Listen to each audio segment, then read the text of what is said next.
Hey guys, welcome back to another video. It's round 8 at round 18 of tipping, and we'll start with the first game. It's Western Bulldogs vs St Kilda. Should be a blockbuster, honestly, because Western Bulldogs and St Kilda need to get into the 8, and they need to win this game to get into the 8. And Western Bulldogs haven't been themselves over the last few weeks. They weren't that premiership, grand final tier side that we saw last year. So I do think Saints will get over the line, and they should get this done pretty easily by 22 points. Now, GWS vs Brisbane. Brisbane is looking very good at the moment. They're looking good, even though they lost Essendon.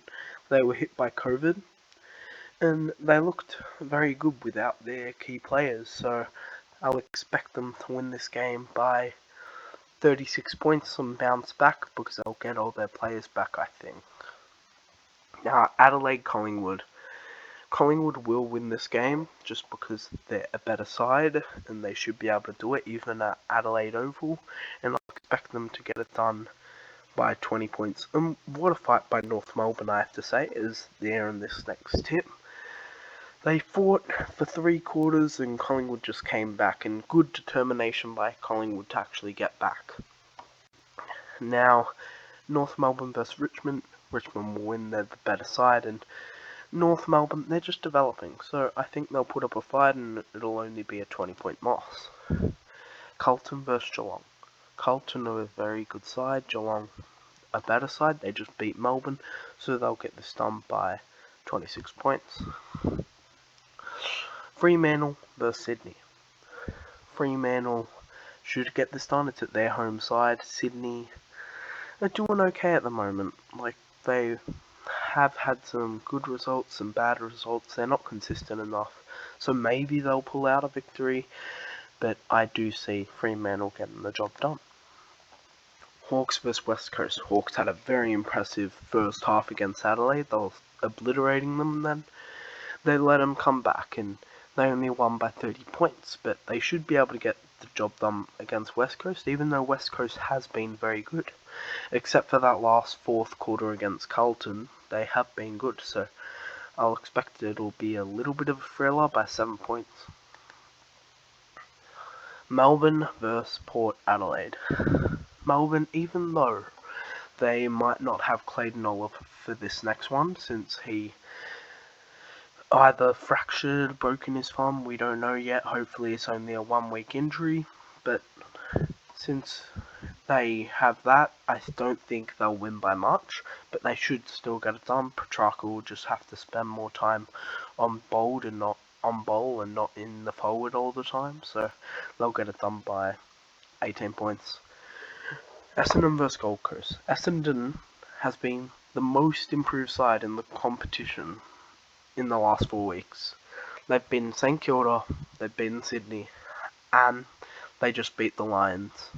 That is a lot of improvement from sitting 16th on the table with 2 wins. So I will expect them to get it done against Gold Coast at Marvel, at Marvel. Oh no, what just happened?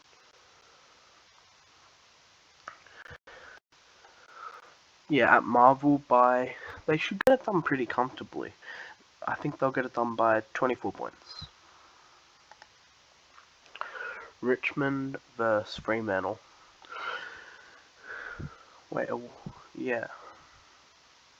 No. Is that the last game of the round? Yeah, it is. Yeah. Well, that's it. Looking at the table, I think for some of these sides, it's been a very disappointing year. Like GWS, they were in the 8 last year.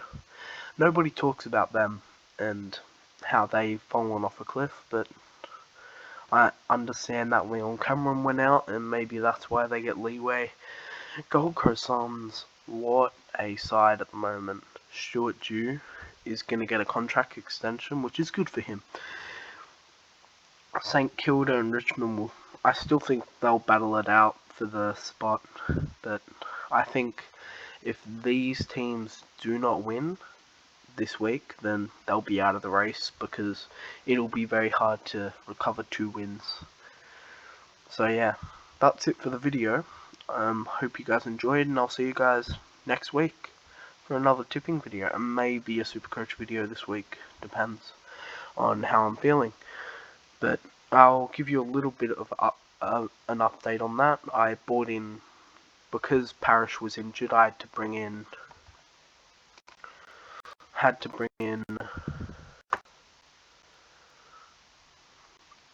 who was it? Jack Steele, and he got me a solid 100. I'll just do Supercoach in this video too. Okay, James Sicily got 92. He was playing very well in the first half, slipped off in the second half. Jack Sinclair, I was disappointed with 110. He was on 75 at halftime. Doherty, he was on 80 at halftime, so it's a good score for him, but could have done better. He'll pumping out the 120s that he's expected of. Ritz had a good game, same with Short. Hopefully it isn't what we think it is, and it not 4 to 6 week injury, but it's only the one. Neil got tagged the game by Caldwell, and why he didn't have that much participation, which is why he got the 89. McRae, at least he's pumping out 100. He's not being McRae, but it's alright. McRae last year. Zach Merritt, 147. That's a very good score. Supercoach with DR was absolutely just, you know, he was like taking, yeah, he was absolutely dogging this guy out, saying he's not reliable, but he's gone 110, 110, 150, 140 and 150. I'm not complaining. Then there's Cali. It's a good score. I will take it from Cali owners because it's very inconsistent. He goes one score and the score the next week. Petrarca, 91. He's very good, but let's hope that he can take the mantle from Oliver if it is the 4 to 6 week injury. And for those who have Oliver and need to trade somebody in for him, we can have a look at that right now.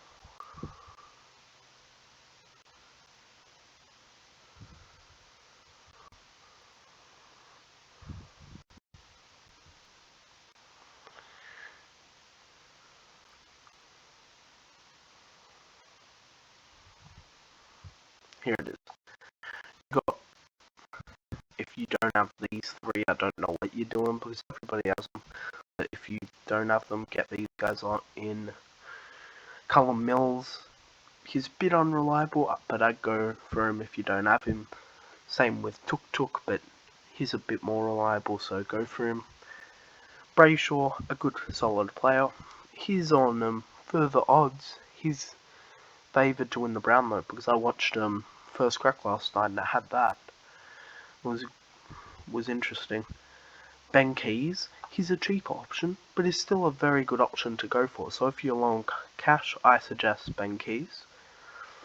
Going down the list, you have the mid-forward doggies, which is Dunk, Libba, Bont, Trelaw, all them.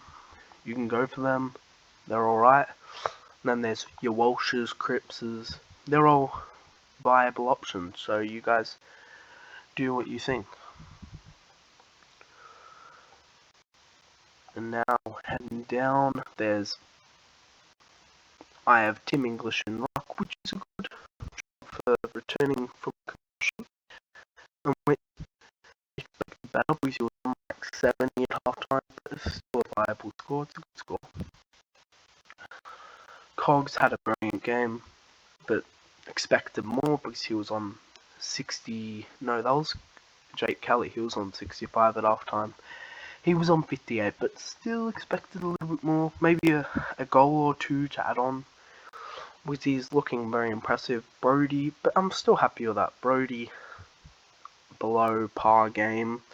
But I guess he got switched to forward and Fife got put in. That's what we're worried about, and hopefully that doesn't continue for too much. Let's not talk about that because it would have ruined a lot of people's scores this week.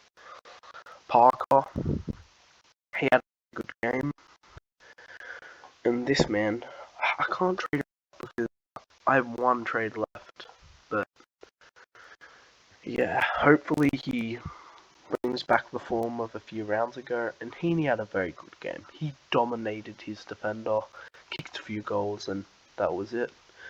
So, if I go to AFL home, I scored a score of 2,350, which is in the top 7%.